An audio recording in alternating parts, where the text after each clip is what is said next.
बहुत ध्यान से सब लोग सुनिए। 3 रूप हैं भगवान के, सत्य, चैतन्य और आनंद। सबसे पहली बात, ठाकुर जी सत्य हैं, जिन्हें कोई असत्य ना ठहरा सके, या फिर ऐसा कहें जो एकमात्र सत्य हैं, बाकी सब झूठा है संसार में, वो सत्य हैं ठाकुर जी। सत्य का परिचय कई लोग यहां पर 35-40 वर्ष से ऊपर की अवस्था के बैठे हैं। ये लोग इस बात को जान चुके हैं कि संसार में सत्य कुछ भी नहीं है। जिसको बहुत वर्षों तक अपना माना, वो भी एक समय पर आकर के अपना नहीं रहता। जिस परिवार, जिस खानदान, जिस मित्र को, जिस पड़ोसी को, जिस रिश्तेदार को, या जिस भी व्यक्ति को आपने अपना मनाने का प्रयास किया, एक समय आकर के यह निश्चित हो जाता है कि वो अपना था ही नहीं। अच्छा, एक बात, अगर उस व्यक्ति से संसारी संबंध है तो यह बात स्पष्ट हो जाएगी कि वो अपना नहीं, लेकिन उस व्यक्ति से आध्यात्मिक संबंध है तो जीवन भर निकल जाएगा, लेकिन वो आपके प्रति सत्य ही रहेगा। उसके प्रति कभी असत्य भाव नहीं आ सकता। इसलिए हम तो कहते हैं कि बिचौलिया आध्यात्मिकता को रखो, भजन को रखो। चाहे विवाह कीजिए, पत्नी को, पति को, इनको भी इसी संबंध से स्वीकार करो कि भैया हमको हमारे साथ भजन करना हो तो रहना, हमारे साथ ठाकुर जी की सेवा करनी हो तो रहना, हमारे साथ कथा सुननी हो, वृंदावन जाना हो तो रहना। पैसा कमाने की बात, संसारी व्यवहार की बात, ये सब बाद में करना। जितने युवा भाई बहन बैठे हैं, पहली बार में जिससे विवाह करने का, संबंध बनाने का भाव प्रस्तावित घर वाले कर दें कि इससे विवाह करना है, सबसे पहले उससे इन्हीं बातों को क्लियर कर लो। आध्यात्मिकता को मध्यस्थ रखते हुए जब आप संबंध में प्रवेश करेंगे, वो संबंध सदा सत्य होगा। लेकिन जहां पर मध्यस्थता धन है, संसारी इच्छाएं हैं, घूमना फिरना, व्यसन करना आदि आदि है, तो वहां असत्यता का अनुभव तो होगा। किसी भी संबंध में जाइए, आध्यात्मिकता को मध्यस्थ रखिए। किसी को मित्र बनाते हैं तो उससे भी यही बात करो कि भाई देखो, तुम्हारी हमारी बातचीत होंगी, हम दोनों मिलेंगे तो आध्यात्मिक चर्चा होगी, थोड़ी कथाओं की चर्चा करेंगे। कभी तुम मुझे कोई चरित्र सुनाओ तो वो कहे भैया मुझसे नहीं होगा, तो फिर बहुत अच्छा है ना, ऐसे मित्र से दूरी बना के रखो। जो नहीं कर सकता उससे दूर रहो। आपकी आध्यात्मिक की बातें सुनकर के कोई लड़का या कोई लड़की मना कर दे कि भाई मैं ब्याह नहीं कर पाऊंगी, ये इतना मुझसे नहीं होगा, तो अच्छी बात है ना, ठाकुर जी रक्षा कर रहे हैं आपकी, मत करो उससे विवाह। इन्हीं संबंधों से आध्यात्मिकता को मध्यस्थ रखते हुए संतान की कामना रखो कि हे नाथ, हमें पुत्र हो चाहे पुत्री हो, वो भी हमें इसी भाव से प्राप्त हो कि वो कालांतर में चल करके आपका भजन करे, आपकी कथा सुने, आपके सेवा में रत रहे। भैया आज के आधुनिक भारत में और आधुनिक वर्ल्ड में एक बात मैं आपको कह दूं, मेरी बात बहुत ध्यान से सुनिएगा। पहले माता पिताओं की चिंता होती थी कि बालक पढ़ लिख करके कुछ बन जाए। पहले माता पिताओं की चिंता होती थी इसकी जॉब लग जाए, इसकी नौकरी लग जाए, अच्छा कमाने खाने वाला हो जाए, घर बना ले, अपना परिवार सेटलमेंट कर ले। पर अब इतना आधुनिक संसार हो गया है कि भूखा कोई नहीं रहने वाला है। अनपढ़ गंवार भी कुछ ना कुछ कमा खा लेगा। और आजकल सबसे ज्यादा कमाई तो चल रही है हेटर्स की।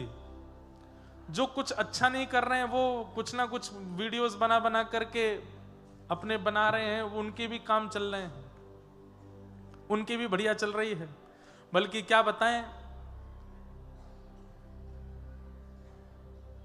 अनर्गल तरीके से अपने वीडियोस को बना के डालने वाले लोगों के घर बन गए, गाड़ियां आ गई घरों में।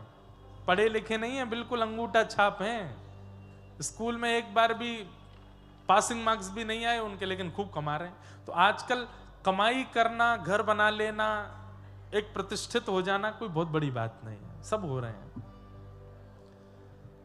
लेकिन शुद्ध रहना, सात्विक होना, आध्यात्मिक होना, भक्त होना, भगवत संबंध की भावना चित्त में होना, ये होना बहुत मुश्किल हो गया है। इसलिए आजकल हमारा बालक पढ़ा लिखा बने, हमारा बालक बहुत योग्य बने, बहुत अच्छे कारोबार में आ जाए, ये इच्छा माता पिताओं की नहीं होनी चाहिए। हमारा बालक भक्त हो, संस्कारी हो, वैष्णव हो, ये इच्छा रखे।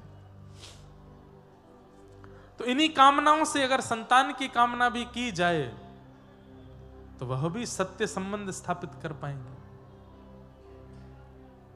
बाहर जो कार्यकर्ता लगे उनसे कह दो कि भैया ने हल्ला नहीं मचा, में हाथ जोड़ के प्रार्थना कर दो। तो भगवान का स्वरूप क्या है? सत्य। दूसरा ठाकुर जी का स्वरूप है चैतन्य। ठाकुर जी कोई एक जड़ वस्तु में विद्यमान नहीं है, वो चैतन्य है, यथा संभव सब जगह है, सब जगह उनकी व्यापकता है। जगन्नाथ महाप्रभु के एक परम भक्त हुए, उनका नाम था बंधु महंती। क्या नाम था? हाँ, बहुत दीनहीन परिवार से थे, ज्यादा संपन्न नहीं थे, ज्यादा संपन्न नहीं, संपन्न थे ही नहीं। ऐसी परिवार की स्थिति थी कि भिक्षा मांग करके पाते थे, और जो आ जाता था उसी में पत्नी बच्चों को पवाते थे। लेकिन इन्होंने अपने घर में एक नियम बना रखा था। क्या? अब एक एक दो दो दिन तक भोजन तो बनता नहीं था घर में, तो पत्नी बच्चे इनसे लड़ते थे कि तुम कुछ करते क्यों नहीं हो। बहुत ध्यान से सुनिएगा, तुम कुछ करते क्यों नहीं हो, तुम्हारे पास कोई काम क्यों नहीं है, तुम कहीं से भोजन की व्यवस्था क्यों नहीं करके लाते। तो बंधु महंती जी अपने घर वालों से बोलते, आएगा, मैं काम करता हूं, मुझे एक नौकरी मिली हुई है। बोले क्या नौकरी है?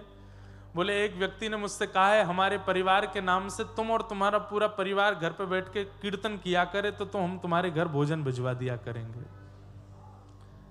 तो अपनी पत्नी बच्चों से बोले कीर्तन करो, कीर्तन करो जितना हो सके। एक दिन हो जाता, रात्रि तक भोजन की व्यवस्था नहीं होती, तो पत्नी बच्चे कहते भोजन तो आया नहीं। बोले कि सेठ जी प्रसन्न नहीं है कीर्तन से, इसलिए नहीं दे रहे भोजन, और करो। तो बच्चे भोजन के लोभ में खूब जोर जोर से मंजीरा बजा बजा के कीर्तन करते थे, और इतने में ही 2-4 दिन में किसी की दया आ जाती, किसी को वो थोड़ा बहुत राशन दे जाता। बोले देखा कल तुमने कीर्तन बढ़िया किया, सेठ जी ने प्रसाद भिजवा दिया, पाओ अब इसको। बच्चे लोग पाते, आराम करते, पत्नी भी प्रसन्न हो जाती। फिर भूख लगती तो कहते भजन करो, भजन करोगे तभी आएगा। तो भजन का लोभ दे करके पत्नी बच्चों से भोजन का लोभ दे के भजन करवाते थे। बंधुओं, जिनके घर में बच्चे या फिर संबंधी जन ठाकुर जी का स्मरण नहीं करते, उनको ऐसे बहाने ढूंढने चाहिए भजन करवाने के। हम कह रहे हैं झूठ बोल के ही सही, कह दो उसको। बोले सुन, तू चाहता है ना कि तेरा ब्याह उससे हो जाए? बोले हाँ चाहता तू।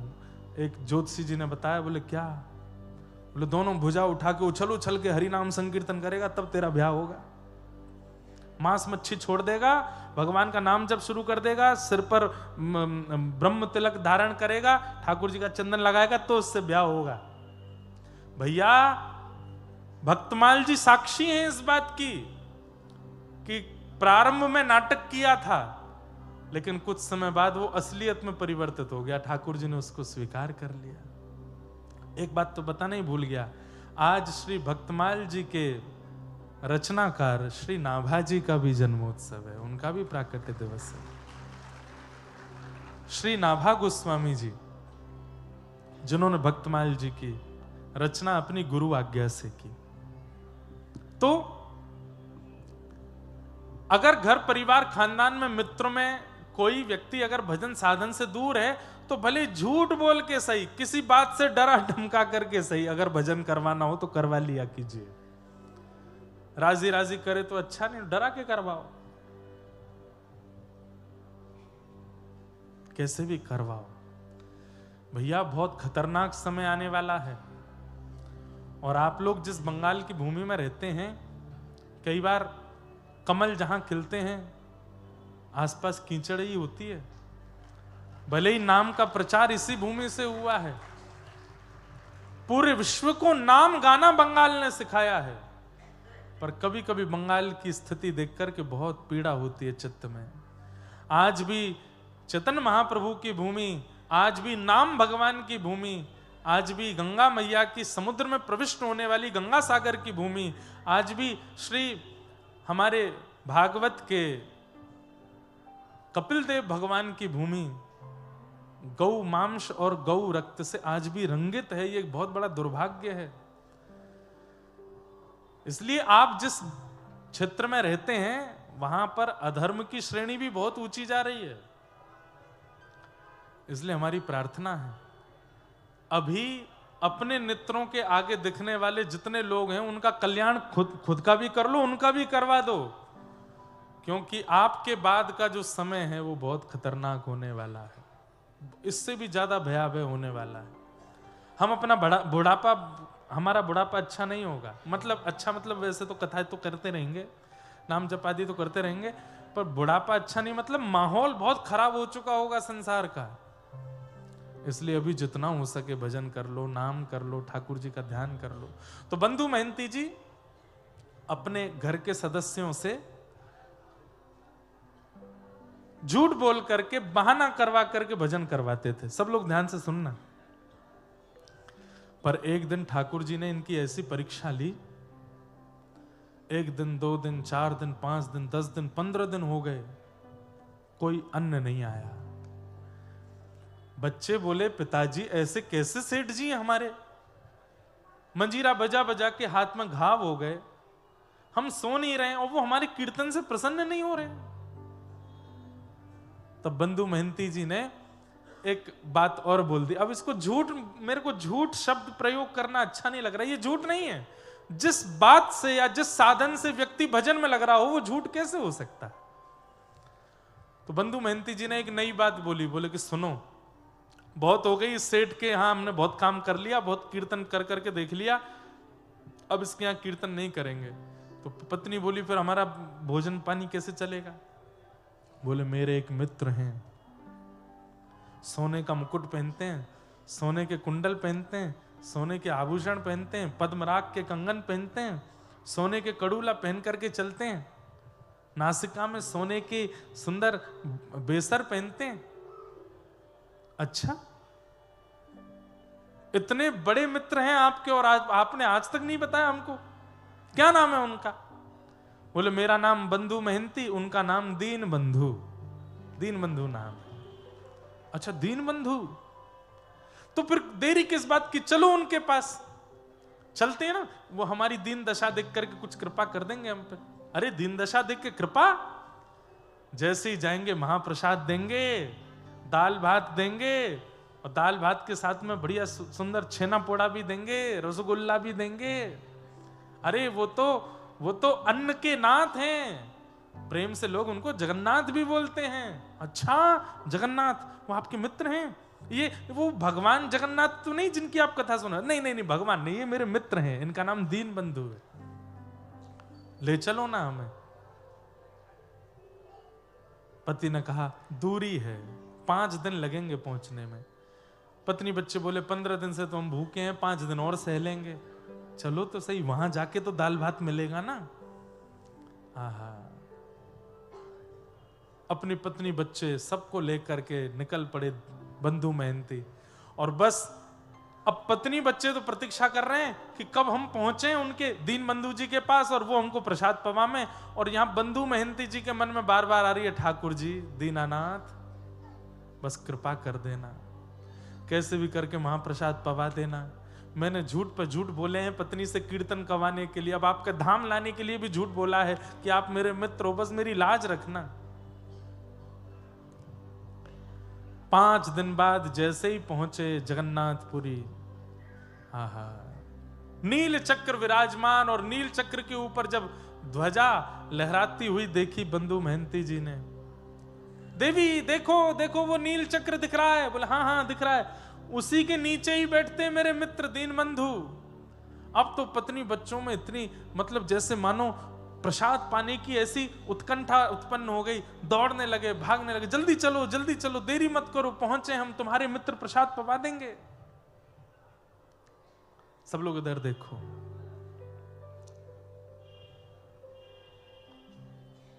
पहुंच गए। पत्नी बार बार के कहां है तुम्हारे सखा? अरे भीतर तो चलो, अभी अभी दिखाता हूं। सिंह द्वार से भीतर प्रवेश किया, परिक्रमा करते हुए जैसे ही अंदर पहुंचे, गरुण स्तंभ के पीछे जाकर के खड़े, हजारों की तादाद में भक्त खड़े हैं। पत्नी बोलने लगी, कहां तुम्हारे मित्र? अरे देखो, मुझे देखते ही भुजा पसार करके खड़े हैं, गले मिलने के लिए देखो कैसे बुला रहे हैं, हाथ फैला करके कह रहे हैं जल्दी आओ जल्दी आओ। बीच में सुभद्रा जी वो तुमको बुला रही हैं और बलभद्र जी बच्चों को बुला रहे, देखो सब भुजा पसार करके बुला रहे हैं, लेकिन भीड़ इतनी ज्यादा है, इतने लोग खड़े हैं सामने, कैसे जाएंगे हम उनके पास? पत्नी बच्चे बोले, हाँ भुजा तो पसार रखी है, प्रेम तो करते हैं आपसे, पर भीड़ बहुत ज्यादा है। हाँ देवी अभी भीड़ बहुत है, अभी बाहर चलते हैं, थोड़ी देर बाहर बैठेंगे, जब भीड़ चली जाएगी, बहुत बड़े सेठ हैं, दीन बंधु हमारे, मित्र हमारे, पहले सबकी सुन लेंगे, हम तो घर के हैं, मित्र हैं, सबसे मिलने के बाद हमसे मिल लेंगे वो। पत्नी मान गई, हाँ हाँ ठीक है ठीक है।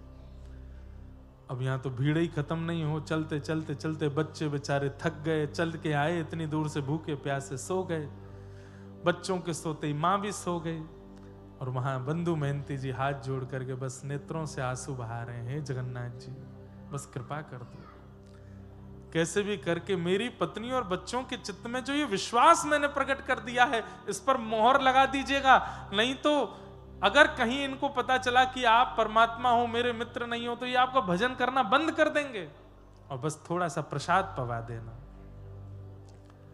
मंदिर बंद हो गया। बंधु महंती जी को बस चिंता है, आज की रात भी निकल जाएगी, पर दिन में क्या होगा?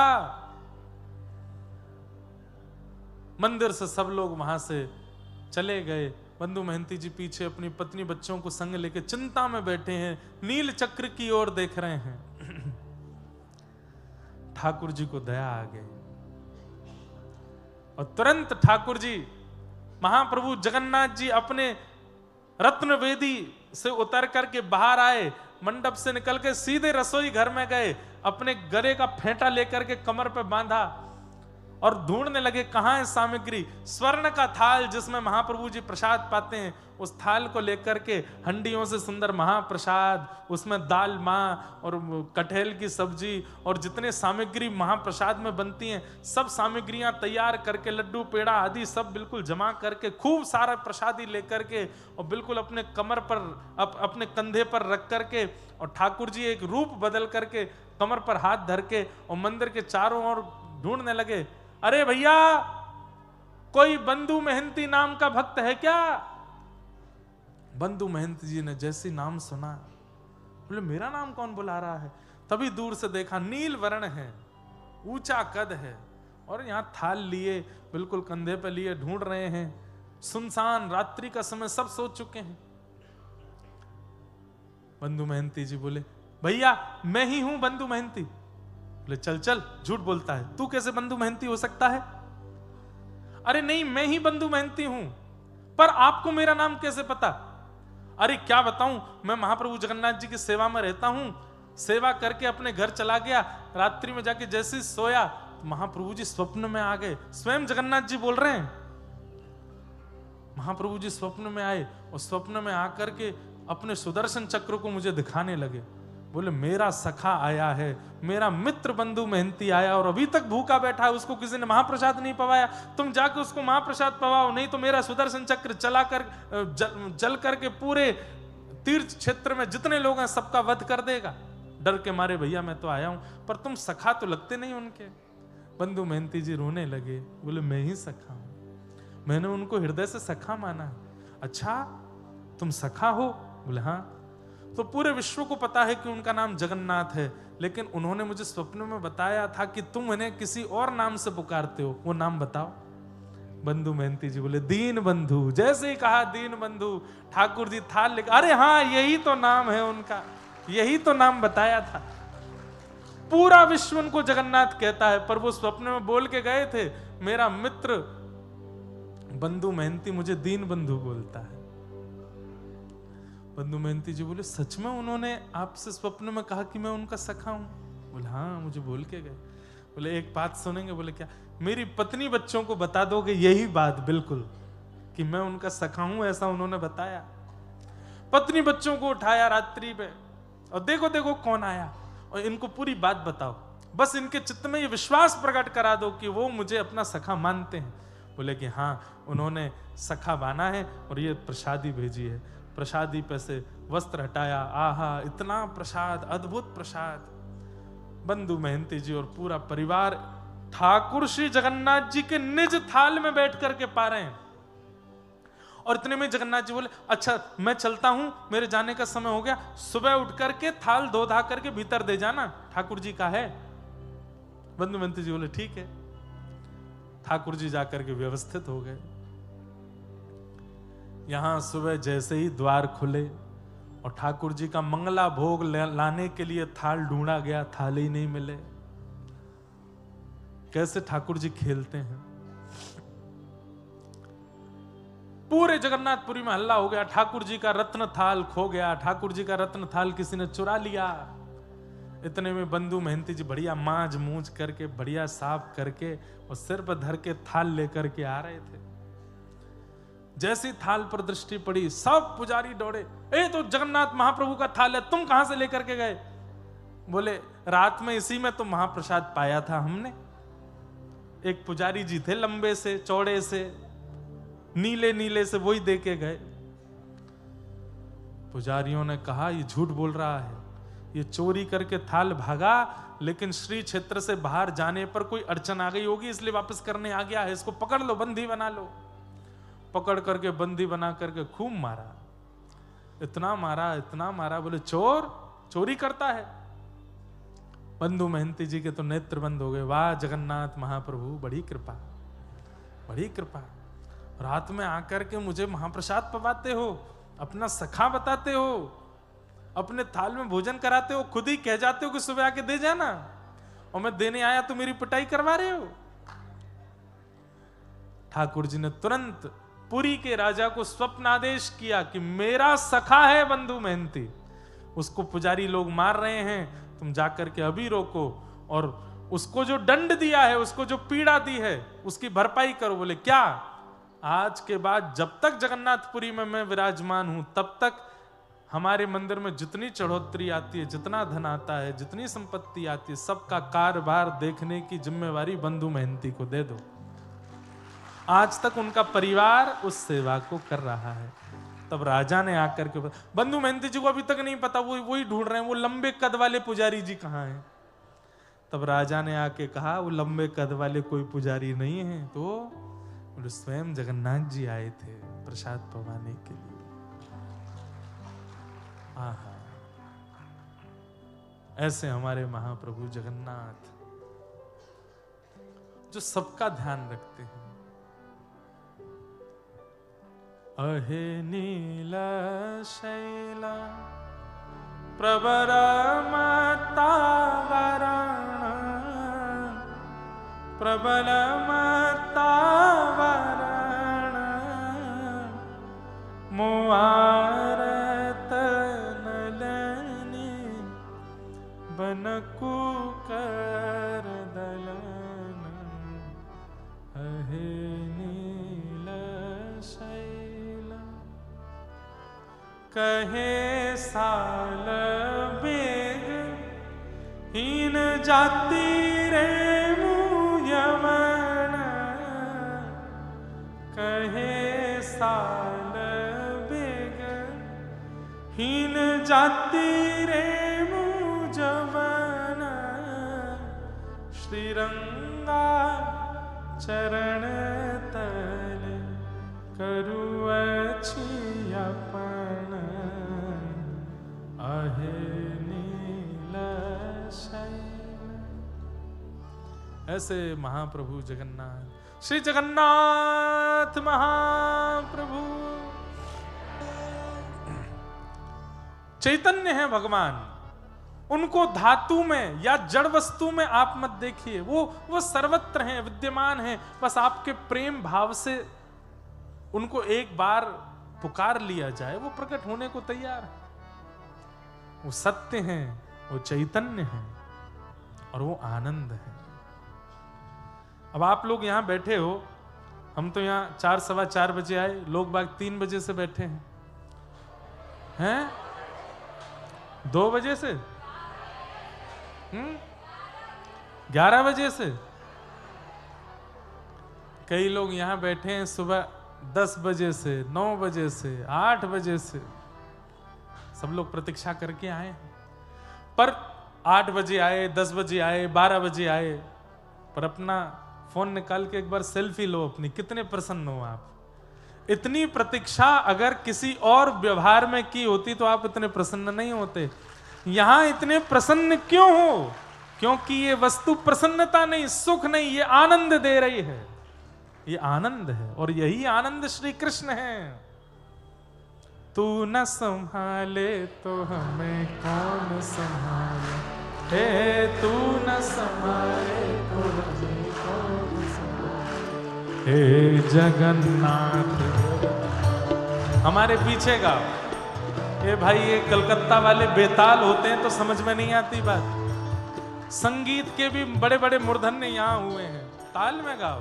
जगन्नाथ चक्का नैन, जगन्नाथ चक्का नैन, नीलाचल वारे तू न संभाले तो हमें कौन संभाले, हो तू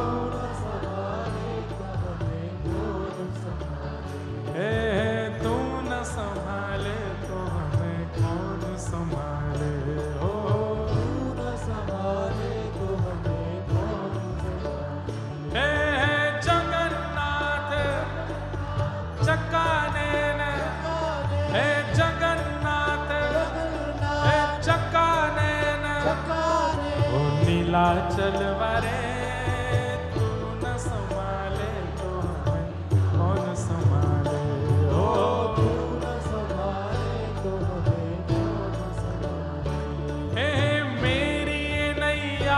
सिर्फ तेरे हवाले,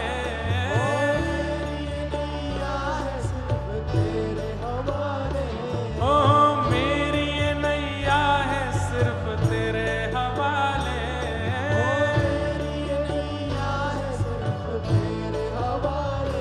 हमें तू न संभाले तो हमें कौन संभाले, तू न संभाले तो हमें कौन संभाले, हाँ तू न संभाले तो हमें कौन संभाले, ओ तू न संभाले तो हमें कौन संभाले, हे जगन्नाथ हे जगन्नाथ हे चक्का नैन, हाँ चक्का नैन, हे जगन्नाथ जगन्नाथ चक्का नैन, चक्का नैन, नीलाचल वरे तू न संभाले। ऐसे श्री कृष्ण को हम बारंबार प्रणाम करते हैं। बंधुओं,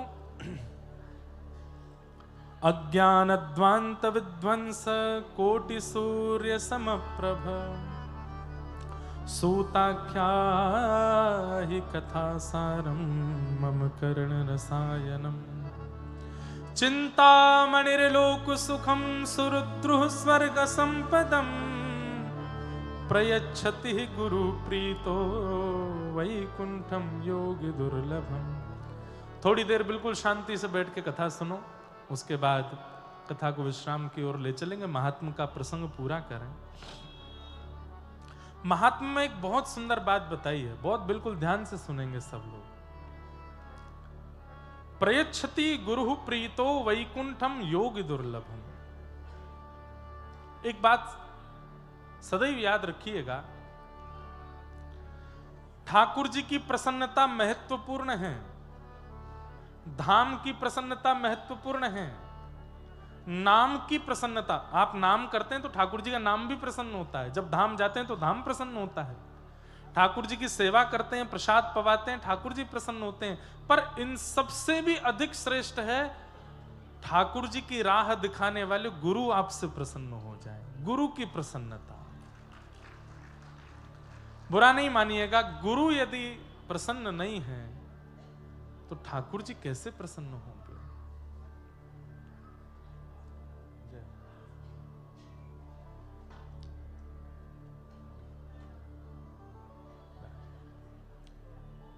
विराजो सब लोग। संत भगवान की जय। तो गुरु की प्रसन्नता बहुत महत्वपूर्ण है। हमारे भारत में एक संत हुए, भक्त हुए, गुरुनिष्ठ हुए, उनका नाम था खोजी जी। क्या नाम था? उनके गुरु जी उनको सेवा में रखते थे, निज सेवा में। तो एक दिन शंका निवृत्त होने के बाद हाथ धुला रहे थे शिष्य खोजी जी अपने गुरु जी के। तो हाथ धोते धोते शिष्य गुरु जी हंस गए। तो खोजी जी ने पूछा, गुरुदेव आप इतनी जोर से हंसे, आपकी हंसी का कारण? तो गुरु जी तुरंत नाराज हो गए। बोले, कैसे शिष्य हो तुम? तुमको ये नहीं पता कि मैं हंस क्यों रहा हूं? तो शिष्य बोले, गुरु जी क्षमा करें, मैं पहचान नहीं पाया। बोले कि तुम मेरी सेवा से अभी निकल जाओ। इतने दिन सेवा में रहते रहते हो गए, तुमको यही नहीं पता कि मैं हंस क्यों रहा हूं? अरे शिष्य का शिष्यत्व ऐसा होना चाहिए कि गुरु के आव भाव से पता कर ले कि गुरु जी क्या चाह रहे हैं, उनके मन में क्या चल रहा है। अब हम आप सब लोग तो इतनी बड़ी परंपरा गुरु निष्ठता में हम लोग तो नहीं है, पर फिर भी एक प्रसंग सुना रहा हूं कि गुरु की प्रसन्नता से क्या होता है। तुम्हें ये नहीं पता कि मैं हंस क्यों रहा हूं? निकल जाओ सेवा से। और जब तक इसका उत्तर ना मिल जाए कि मैं क्यों हंसा था, आना नहीं लौट के। अब बेचारे खोजी जी जगह जगह जामे, संत जनों के पास जाकर के कहें, मेरे गुरु जी क्यों हंसे, मुझे बताओ। संत बोले, हमें क्या पता तुम्हारे गुरु जी क्यों हंसे। कई संतों से बेचारे हाथ पांव जोड़ करके खूब दान दक्षिणा भी दे देते, प्रसन्न कर दे। संत बोले, बोलो तो सही, क्या बात है, तुम पीछे पड़े। बोले, मेरे गुरु जी हंस गए थे एक बार, वो क्यों हंसे थे ये बता दो। कोई नहीं बता पाया। तब एक दिन आप एक वृक्ष के नीचे बैठ करके और बिल्कुल व्याकुल हृदय से रोने लगे और बस पूछने लगे, प्रकृति मुझे जवाब दो, मुझे गुरुजी ने दूर कर दिया सेवा से, वो हंसे क्यों थे। तब परम भागवत श्री कबीरदास जी प्रकट हो गए और बोले, रोते क्यों? मैं बताता हूं। बोले, क्यों हंसे?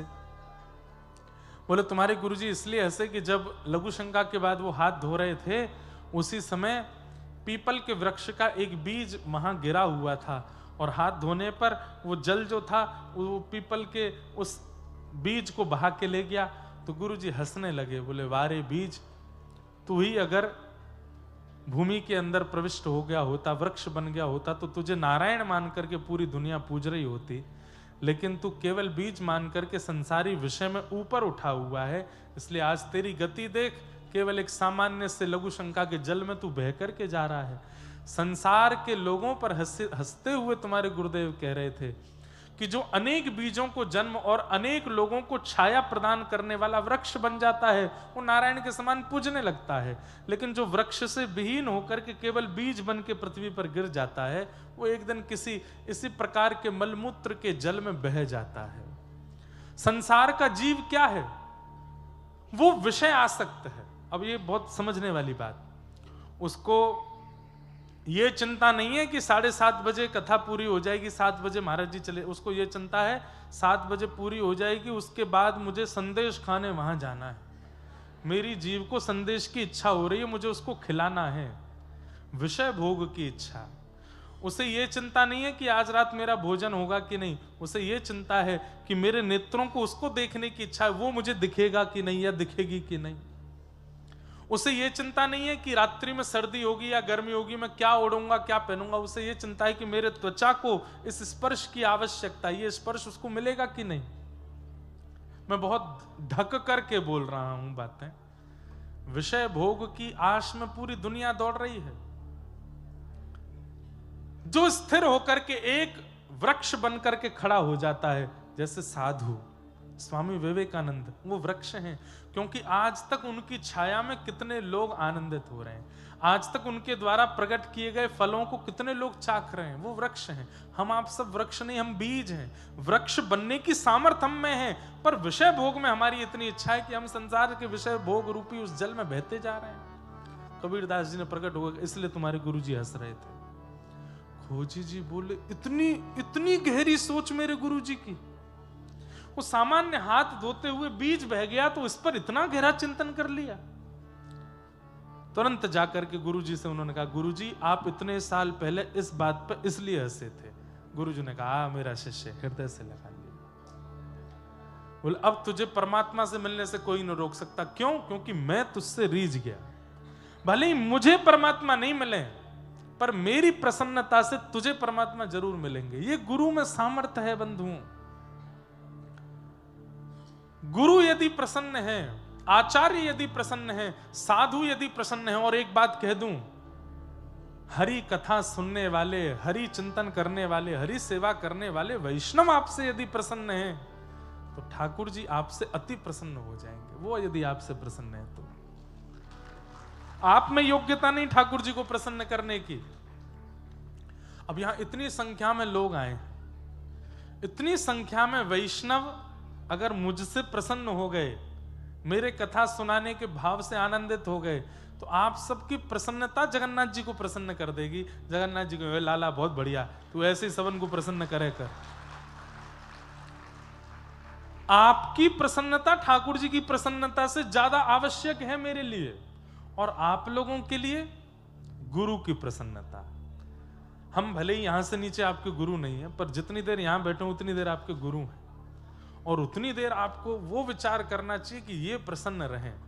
कथा में सोए ना, कथा में हल्ला ना करें, कथा में कुछ पिए ना, कुछ खाएं ना, किसी को परेशान ना करें, शांति बना करके रखें, ताकि ये प्रसन्न होकर के कथा सुनाएं तो ऐसी कथा सुना देंगे कि 7 दिन में हमको भले ही ठाकुर जी का अनुभव नहीं हो, आपको हो जाएगा। हम प्रसन्न हो गए तो, और हम नहीं, व्यास मंच पर सुशोभित होने वाला, व्यास गद्दी पर बैठने वाला कोई भी वक्ता यदि गुरु रूप में अगर आपने उससे मान के उसको प्रसन्न कर दे, उसकी प्रसन्नता दक्षिणा से नहीं है, और दक्षिणा से प्रसन्न होने वाले अगर कोई गुरु जी हो तो वो हम नहीं है। हमारे सामने आप बैग भर के धर दो, ले जाओ महाराज जी हमको इतने दिन कथा, हम नहीं सुनाएंगे। हम आपको अपनी वास्तविकता बता रहे हैं। जब से लोग बाग बहुत ज्यादा आने लगे कथा में, तब से लोग ये प्रलोभ भी हमको देने लगे हैं, इतना ये ऐसे ये वाला सुना दो, ऐसा कर दो, यहाँ एक दिन के लिए आ जाओ, इतना दे देंगे। प्रसन्नता हमारी केवल इसमें है कि आप प्रसन्न होकर के, भावना में युक्त होकर के, भक्ति भाव से युक्त होकर के बस झूम करके कथा सुनो और भगवत अनुभव कर लो। आज के 8वें दिन की मैं गारंटी नहीं लेता, उस दिन आपको अनुभव होगा कि नहीं, पर इन 7 दिन में अनुभव हो जाएगा। ये भागवत जी के मंच की हम गारंटी ले सकते हैं कि इसकी गारंटी है कि 7 दिन में आपको अनुभव हो जाएगा।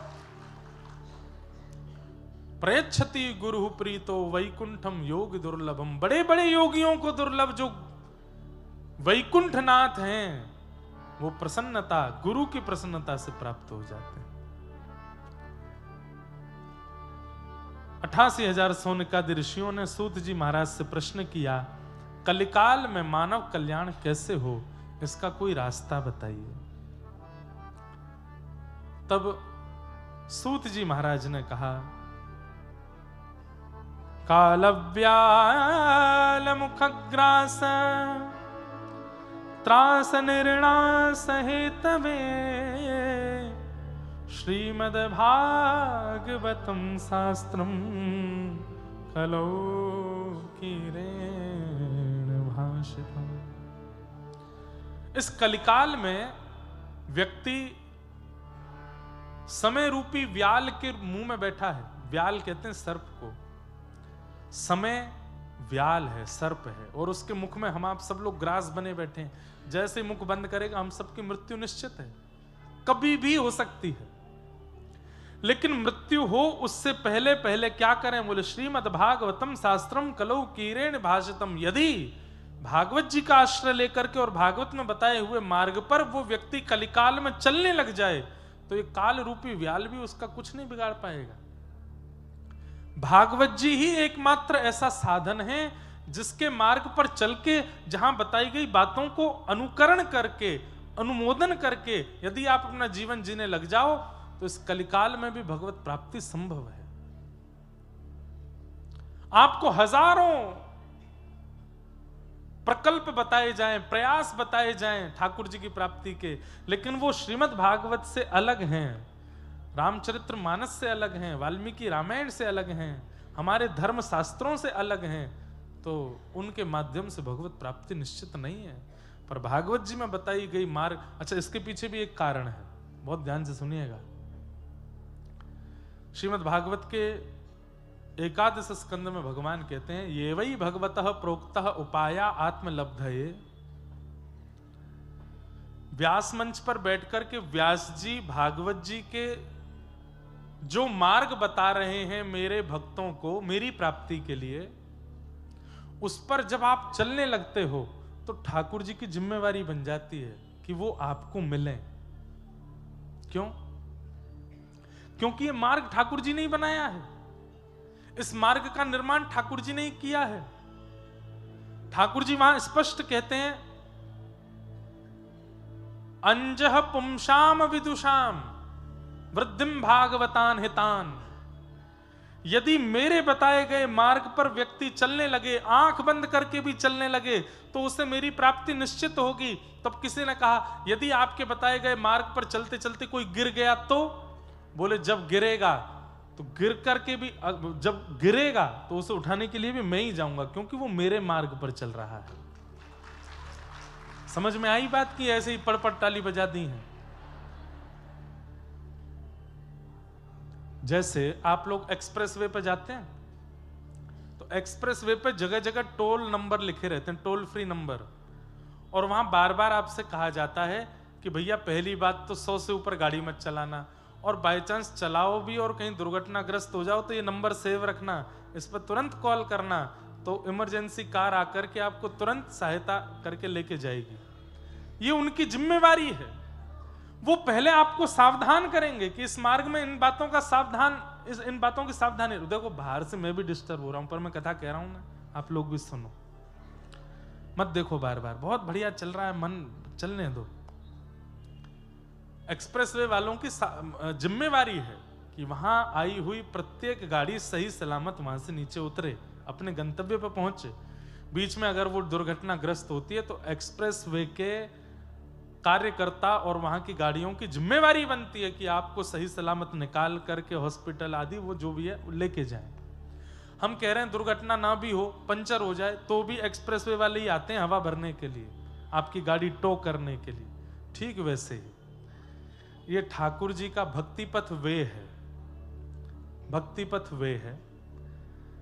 जब तक इस पे नहीं चलना शुरू करते हैं तब तक ठाकुर जी कहते हैं हमारी कोई जिम्मेवारी नहीं, तू चाहे जो कर, चाहे तुम जल तोरई खाओ। जल तोरई जानते हैं?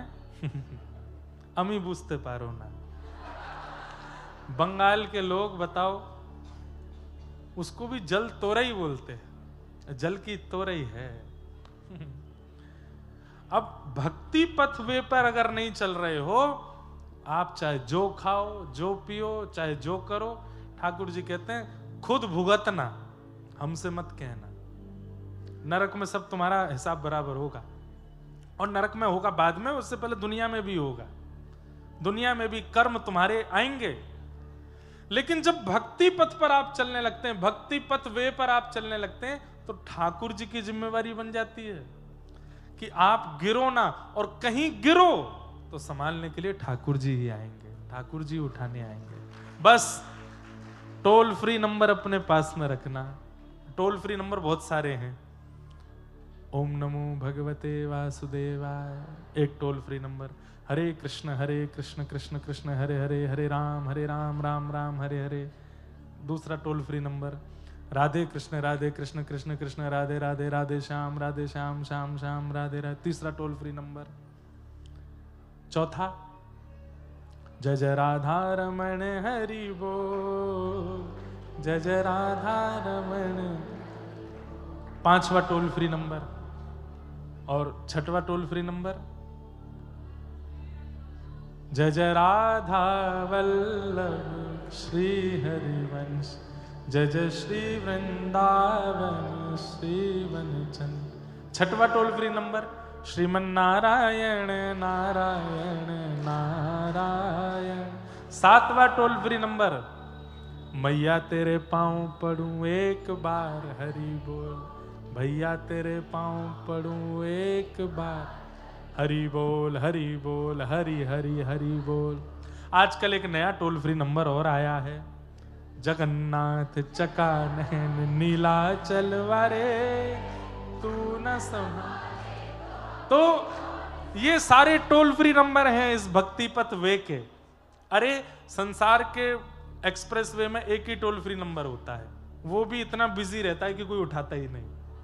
यहां तो इतने सारे टोल फ्री नंबर है, किसी को भी लगाते रहो कॉल, कोई तो उठेगा। और जौन सा उठ गया वहीं से भक्ति पथ मार्ग में जहां भी, पहले तो गिरोगे नहीं, और गिर भी गए होंगे तो ठाकुर जी उठाने के लिए साक्षात प्रकट हो जाएंगे। आप कहोगे महाराज जी मन से बात कर रहे हो, ये इसमें कोई सत्यता नहीं। ठाकुर जी स्वयं नवयोगेश्वर संवाद प्रारंभ होने से पूर्व 10वें स्कंद में प्रमाण रूप से इस बात को कहते हैं कि मैं अपने भक्तों को गिरने नहीं देता। न मे भक्त्या प्रणश्यति, मैं अपने भक्तों का कभी पतन नहीं होने देता। भक्त कौन है? जो भक्ति पथ वे पर चल रहा है। अच्छा, किन भक्तों का पतन नहीं होने देते? जो 3 निष्ठा तो कम से कम रखते हैं। 3 में से एक निष्ठा भी आपके पास है तो भी ठाकुर जी आपका पतन नहीं होने देंगे। 3 निष्ठा। पहली नाम निष्ठा, ठाकुर जी का नाम नित्य गाते हो। दूसरी तुलसी निष्ठा, गले में तुलसी पहनते हो। तीसरी एकादशी निष्ठा। और चौथा स्वरूप निष्ठा, रोज स्वरूप धारण करते हो, तिलक लगाते हो, चंदन लगाते हो, नित्य अपने गुरु के द्वारा प्रदत्त तिलक धारण करते हो, स्वरूप निष्ठा। ये निष्ठाएं। 5वां कथा सत्संग निष्ठा। पता चल गया कि महाराज बड़ा पार्क में कथा होने वाली है, क्या नाम है जगह का? लेक टाउन है, केप टाउन, लेक टाउन। हाँ, एक सॉल्ट लेक भी जगह है ना यहाँ पे, हाँ पास में ही। एक काकुड़गाछी भी जगह है। मैं आ चुका हूँ कलकत्ता। काकुड़गाछी वाले तो बैठे हैं यहाँ पे, इनके घर पे ही रुके थे हम, पिताजी की कथा हुई थी। तो हम क्या बता रहे थे? ये वै भगवता प्रोक्ता उपाया यात्मलब्धये अंजः पुंसाम विदुषाम वृद्धि भागवतान हिताम यानास्थाय नरो राजन न प्रमादेत करहिचित। ध्यान से सुनो। धावन निविल्यवा नेत्रेश न खलेन पते दिह। भगवान कह रहे हैं, हे राजन, मेरे द्वारा बताए गए इस भागवत मार्ग को जो व्यक्ति स्वीकार करके इस पर चलता है, और कैसे चलता है? प्रमाद किए बिना। प्रमाद किसको कहते हैं? आलस को। बिना आलस्य किए बिना जब इस मार्ग पर व्यक्ति चलना प्रारंभ करता है, तब भगवान कहते हैं धावन निमिल्यवा नेत्रे नस्खलेन पते दिह। उसका फिर कभी खलन नहीं होता, वो कभी गिरता नहीं, और कभी गिर भी जाए तो मैं उठाने के लिए आता हूं, मैं उसको बचाने के लिए आता हूं, क्योंकि मेरे मार्ग पर गिरा है। तो भैया, आपने तिलक लगा लिया, आपने कंठी पहन ली, आपने गुरु नाम ले लिया, आप कथा सुनने लगे, आप ठाकुर जी को समर्पित हो गए, तो फिर ठाकुर जी की जिम्मेवारी है कि आप गिरो ना। लेकिन इसका मतलब ये नहीं है कि जानबूझ करके गिरने वाले ही काम करो, कि ठाकुर जी की जिम्मेवारी बन गई अब तो हम गिरेंगे, अब तो आके वो संभालेंगे हमको। जानबूझ करके अगर गिरने का प्रयास करोगे तो ठाकुर जी और जोर से गिरेंगे, ले और गिर। जानबूझ के गिर रहा है। अब भाई, जब कह रखा है कि स्पीड लिमिट 120 है, तुम जानबूझ के वहां पे 170-80 पहुंचा रहे हो, तो फिर ठाकुर जी कहेंगे अब ये इतनी अनीति करोगे तो फिर क्या होगा। इसलिए भैया, इस भक्ति मार्ग पर भागवत जी की जो कथा है, ये कलिकाल में बहुत बड़ा साधन है भगवत प्राप्ति का। बस इसका पालन करो। नारद जी महाराज ने सनत कुमारों से पूछा, भक्ति ज्ञान वैराग्य के युवावस्था पुनः प्राप्त हो, इसके लिए कोई साधन बताइए, क्योंकि ज्ञान वैराग्य वृद्ध हो गए हैं। तब उन्होंने भी 5 यज्ञ बताए, और उन 5 यज्ञों में सबसे श्रेष्ठ यज्ञ यही है। द्रव्य यज्ञास्तपो यज्ञ योग यज्ञस्तथा परे स्वाध्याय ज्ञान यज्ञश्च ते तु कर्म विसूचका। 5 प्रकार के यज्ञ हैं, तप यज्ञ, योग यज्ञ, स्वाध्याय यज्ञ, ज्ञान यज्ञ, स्वाध्याय यज्ञ और ज्ञान यज्ञ। इनमें सबसे बड़ा यज्ञ यदि कोई है तो वो ज्ञान यज्ञ, जो हम आप सब लोग कर रहे हैं। बोले इस ज्ञान यज्ञ के मार्ग पर चल करके व्यक्ति को भगवत प्राप्ति और ज्ञान वैराग्य की प्राप्ति संभव है। तब सनत कुमारों से नारद जी ने प्रार्थना की, आप ही आइए और इस कथा का सार सुनाइए। तब आनंद नाम के वन में सनक सनंदन सनत कुमार वक्ता बन करके आए और सब देवी देवता आपकी तरह श्रोता बन करके आए और तभी वहां भक्ति महारानी का आगमन हुआ। भक्ति सुतौ तौ तरणौ गृहीत्वा प्रेमैकरूपा सहसा विरासीत् श्री कृष्ण गोविंद हरे मुरारे नाथेति नामानि मुहुः वदन्ति। श्री कृष्ण गोविंद हरे मुरारे, हे नाथ नारायण वासुदेव, यही कीर्तन करते हुए भक्ति महारानी वहां प्रकट हो गई। उसके पुत्र ज्ञान और वैराग्य भी युवा हो गए। बंधुओं देखो, भक्ति हम सबके चित्त में है, भक्ति हम सबके चित्त में है, पर ज्ञान और वैराग्य कहीं ना कहीं इनका अभाव है। अब बंगाल में भी कई लोग नौ दुर्गा में क्या सुंदर यहाँ पूजा होते हैं, देवियों के पंडाल बनते हैं, सब कुछ होता है, पर कहीं ना कहीं अब यहाँ की लोग बाग ये कह सकते हैं हमारी आस्था को ठेस पहुंचा रहे हैं, पर यह बात बिल्कुल सत्य है कि जीव हिंसा से कभी कोई मां प्रसन्न नहीं होती। कुपुत्रो जायेत क्वचिदपि कुमाता न भवति। हम कुपुत्र हो सकते हैं पर मां कभी कुमाता नहीं होती।